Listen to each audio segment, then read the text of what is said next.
So, do you drive around with your coffee cup? Like, not a travel mug, but like just your coffee cup? Because I was going to pick up the kids and I was doing so. I was driving around with my coffee cup. I had just poured a cup of coffee. If I left it, it would have been cold by the time I got back, and it's a whole thing. It's a whole thing. Anyway, driving around with my coffee mug, and I was getting a lot of weird looks. And I started thinking that maybe that's not normal to drive around with your coffee mug. Also, like I could have been getting weird looks because I drive a silent car, a car that makes none sounds whatsoever when driving, and I was blasting at 11 the Descendants 2 soundtrack with nary a child to be found in the car because I was going to pick them up. So, could have been that. I'm going to go with coffee mug though. That makes more sense to me. Has nothing whatsoever to do with today's pour. When does it ever? And I will tell you more about today's pour in just a minute. But before I do, hello, I am Mrs. Soap and Clay. Let's make stuff.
How's it going, Sudsers? Welcome back to the channel. You're at Soap and Clay, where we make all the soapy things, and you are here for day 146 of 365 days of soap.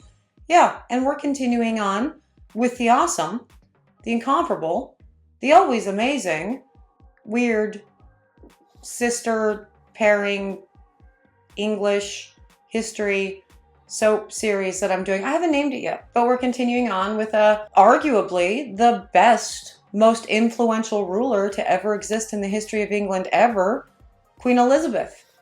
Year one, not year one, the first. You get it. And since this is a sister pour, I did want to model Queen Elizabeth's pour after, what we had already done with Mary. So we will be using the same technique that we did with Mary and cutting them in half like we did with Mary, but different colors and an entirely different history.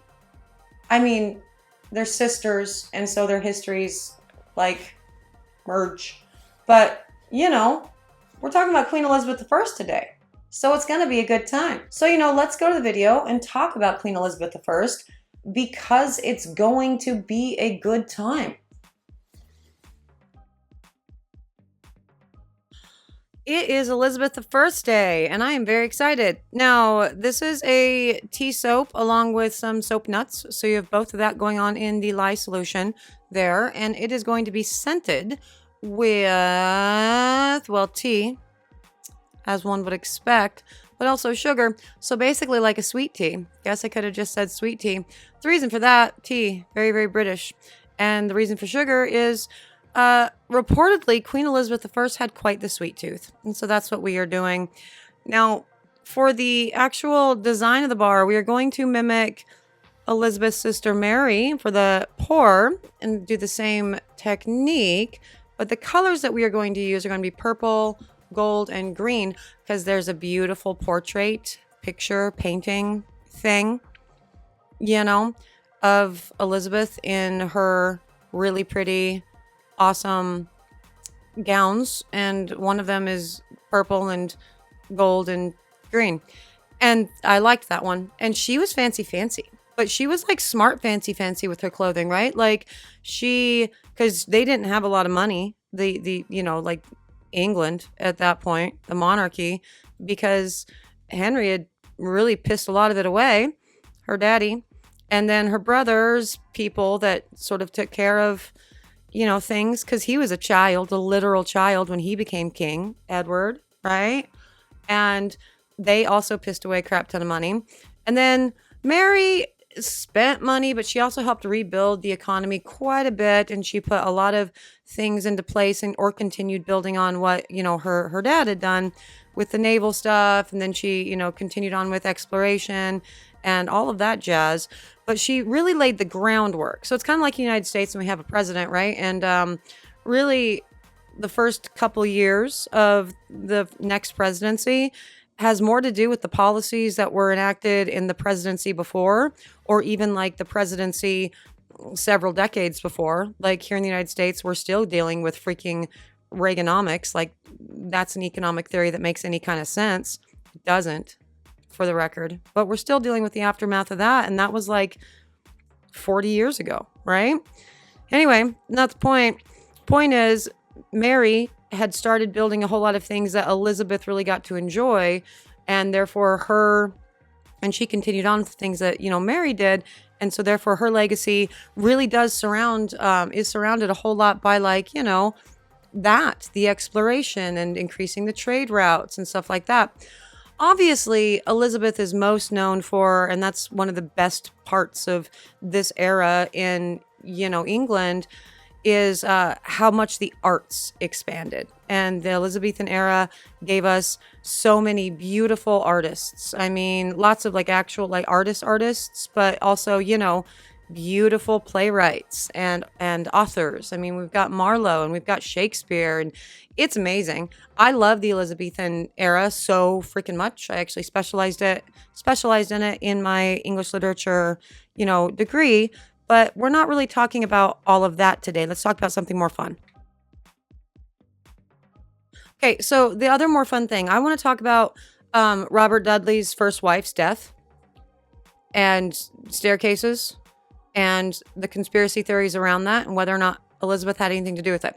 Because her and Robert Dudley, right, big friends, they've been big friends for a long time. And some historians believe, oh yeah, they were totally banging, whatever. As far as whether or not Elizabeth was actually a virgin queen, I could give a shit.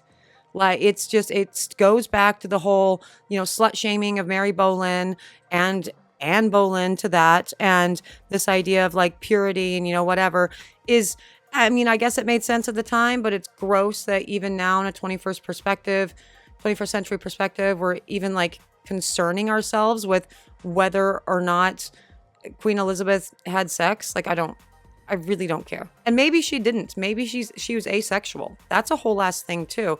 Anyway, point is, Robert Dudley, she was super close to that guy. And he went off and got married, right? And then a couple years after he got married to Amy Robespart, she weirdly died via falling downstairs. And, I watch a lot of Bailey Sarian. And so you hear things like that and you're like, that's suspicious, right? Or as she would say, suspish, And so but then they told me something because they told me I'm watching a YouTube documentary on it, right? And they said in the thing that, she died. And I'm like, yeah, suspish. I've got my Bailey Sarian vibes going or whatever. But then they said something like 200 people a year during that time died of, staircase falls. And I'm like, that actually seems like a lot. How common is it to, actually die of staircase falls? And so I looked it up, right? And currently, I forget the exact stats. God damn it, what is it? The stair deaths per year in the UK. 25, no, how many? Oh, it just says more than 1,000 people in the UK die every year now, today, from falling downstairs. And the stats for the United States is hard to say, really, but it is the second most common accidental death out there.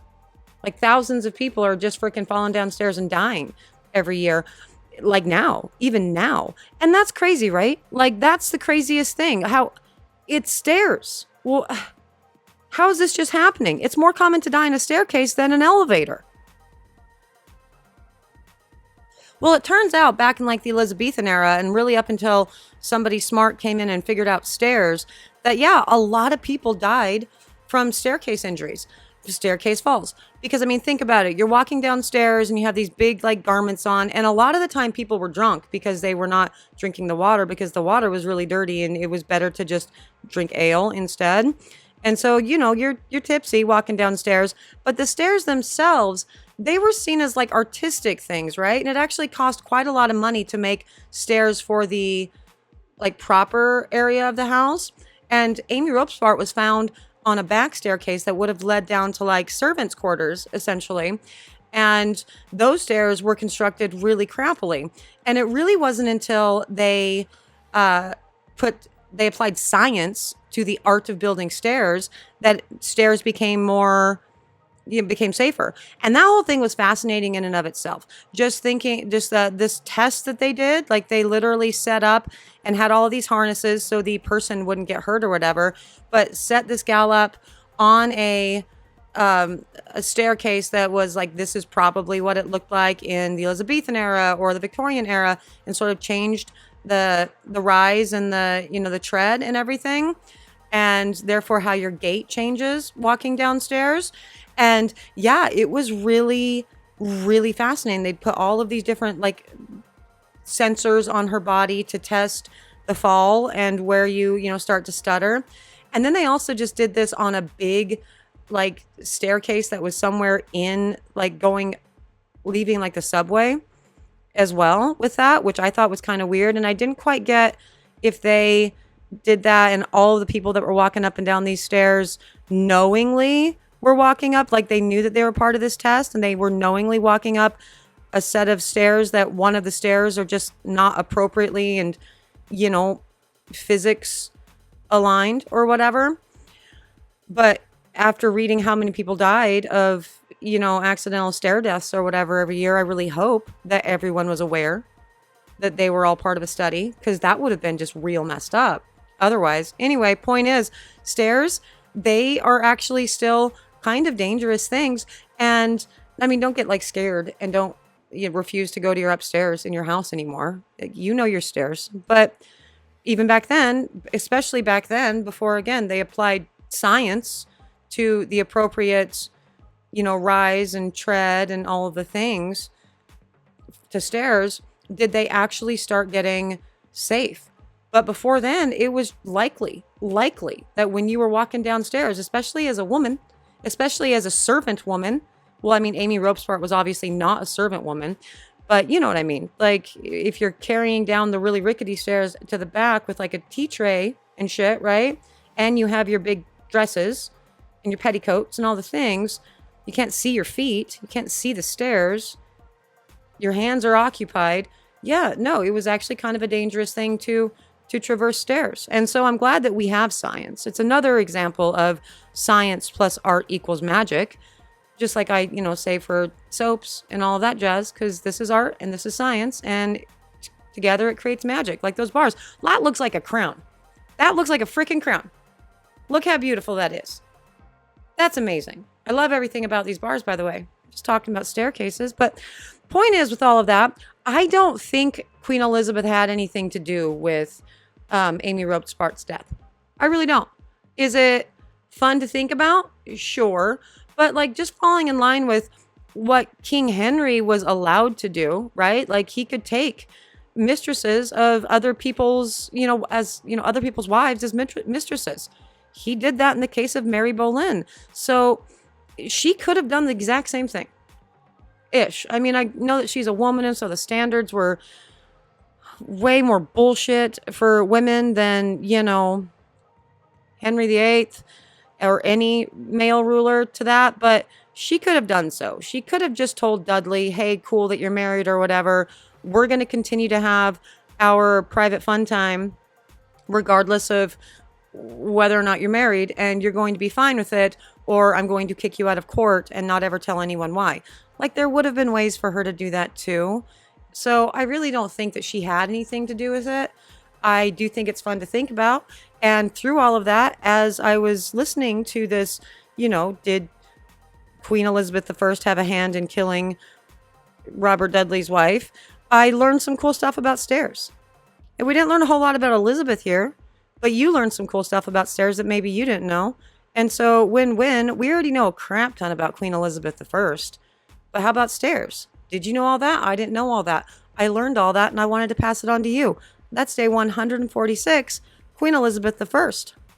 And there you have it, the Queen Elizabeth I bar. And yeah, no, I loved this pour as much as I loved Mary's. I think both bars are completely gorgeous and stand really well on their own, but also together, which I think is one of the interesting things about that particular sister set, because they had a very interesting history together and separately. And while they had a lot in common, being bastardized, being outcasts, being afraid, they also had a lot of differences as well. And together, they created a pretty cool union. And arguably, the reason why Mary was so well received initially when she took the throne in the first place, because they presented a unified front. And Queen Elizabeth is just a fascinating subject in general for me. As I have said throughout this whole thing, one of my degrees is in literature, and I specialized in Elizabethan literature, so everything around that historical time period is totally my jam. And I am actually shocked that I've never done any of these bars, yet. So now I have done. And if you are interested in said bars, you can't get them yet. We have one more sister set to go. And I'm sure you already know what that sister set is. It's the current Queen of England. So, when those ones are done, I will totally have all of those available at soapandclay.com. But, go check out soapandclay.com in the interim and find other awesome things, because there's a lot to be had for sure. If you're interested in seeing what else we do for all of the things, all of the days, all of the times, subscribe, comment for the algorithm and the engagement and help my channel reach people. That would be cool. For my sudsers who do all of those things or have done all those things, hey, thank you. You are very cool. And I appreciate you having joined me for another round of 365 days of soap. I'm out of here for today, but I will see you guys all again tomorrow for another round of soapy fun. Bye.